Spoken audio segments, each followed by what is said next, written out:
తోడుగా ఉండే వరమే నువ్వే ఇస్తే ఇంకేమి కావాలి జన్మకి.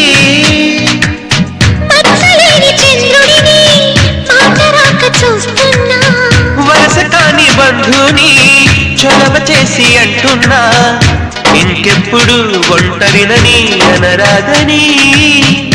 నీకు సొంతం అంటే నేనేనని. కొమ్మ కొమ్మ విన్నావమ్మ కోయిల వస్తుంది, వస్తూ వస్తూ తనతో వెన్నెల వెలుగులు తెస్తుంది. ఏవమ్మ మరుమల్లి తోరణాలు కడతావా, చిలకమ్మ ఎదురేగి స్వాగతాలు